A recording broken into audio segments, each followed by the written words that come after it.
HBM 대중 규제 영향성. 미국의 HBM 고대역폭 메모리 대중국 규제는 삼성전자와 SK하이닉스에 중대한 영향을 미칠 것으로 보인다. 두 기업은 한국을 넘어 글로벌 메모리 반도체 시장을 주도하는 핵심 주체로, 특히 이번 규제의 대상인 HBM 분야에서 세계 시장 점유율의 7,080%를 차지하며 독보적인 위치를 점하고 있다.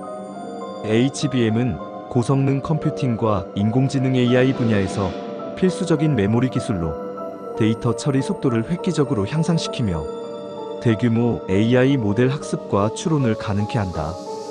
이러한 기술력은 글로벌 시장에서 한국 기업들의 우위를 강화하지만 대중국 의존도가 높은 상황에서 이번 규제는 심각한 도전 과제를 안겨준다.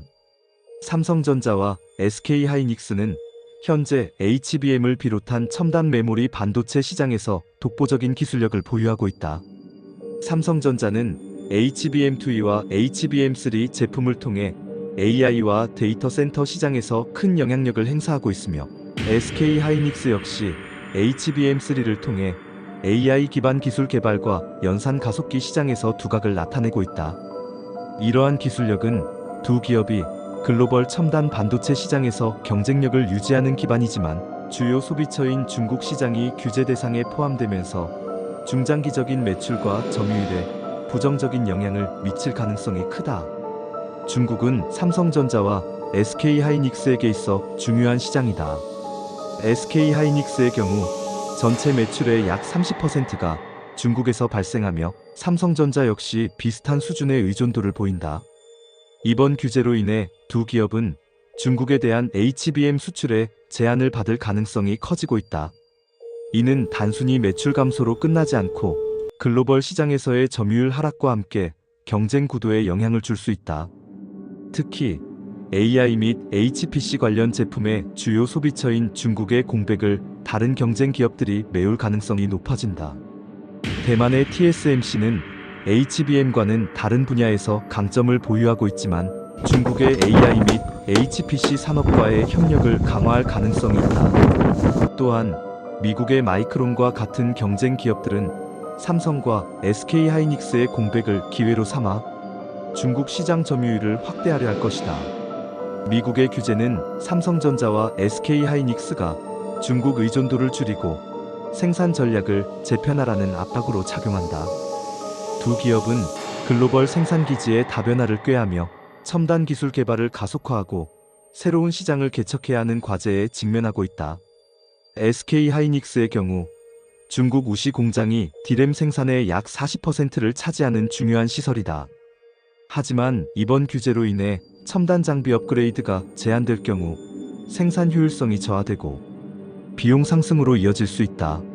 삼성전자는 중국 내 대규모 생산 시설에서 첨단 제품을 생산해왔으나 미국의 규제로 인해 운영상의 어려움을 겪을 가능성이 있다. 이러한 제약은 두 기업이 기존의 글로벌 생산 네트워크를 더욱 효율적으로 재편할 필요성을 강조한다. 중국은 이에 대응해 한국 반도체 기업들에 대한 제재를 강화할 가능성도 있다. 중국 정부는 삼성전자와 SK하이닉스가 자국 첨단 기술 발전에 기여하지 못하도록 압박하거나 자국 반도체 기업의 성장을 촉진하는 방식으로 대응할 수 있다. 이는 한국 기업들에게 중국 시장 내 입지 축소를 초래하며 장기적으로 글로벌 반도체 시장에서 한국의 경쟁력을 약화시킬 수 있다. 중국은 이미 자국 내 반도체 기술 자립을 목표로 막대한 투자를 진행하고 있으며, 이번 규제가 이러한 노력에 더 큰 동력을 제공할 가능성도 있다. 삼성전자와 SK하이닉스는 이와 같은 상황을 극복하기 위해 다각적인 전략을 수립해야 한다. 첫째, 중국 시장 외에서의 매출 확대가 필요하다. AI와 HPC 관련 시장은 미국, 유럽, 동남아시아, 인도 등에서도 빠르게 성장하고 있다.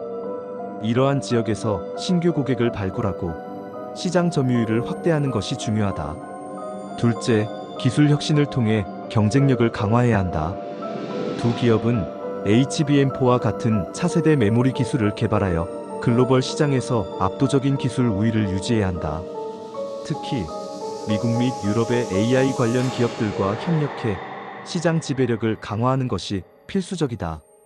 셋째, 미국과의 협력을 강화하여 규제 완화를 모색하고 미국 기업들과의 기술 협력을 통해 새로운 시장 기회를 창출해야 한다. 결론적으로 삼성전자와 SK하이닉스는 미국의 규제로 인해 단기적으로 중국 시장에서 매출 감소와 운영상의 어려움을 겪을 가능성이 크다. 그러나 두 기업은 글로벌 첨단 메모리 반도체 시장에서 여전히 강력한 경쟁력을 보유하고 있으며 기술 혁신과 시장 다변화를 통해 이를 극복할 수 있다. 이번 규제는 위기이자 기회로 작용할 수 있으며 대미 수출이 주력인 SK하이닉스는 영향이 적지만 중국 포션이 큰 삼성전자는 이를 어떻게 활용하느냐에 따라 글로벌 반도체 시장에서의 위치가 달라질 것이다. 더불어 한국 정부는 두 기업이 국제적 규제를 효과적으로 극복할 수 있도록 외교적 지원과 산업 정책을 통해 협력해야 한다. 미국과의 동맹 관계를 강화하면서도 한국 반도체 산업의 자립성을 높이고 글로벌 시장에서의 지속 가능한 성장을 추구하는 것이 중요하다. 구독과 좋아요는 대박납니다.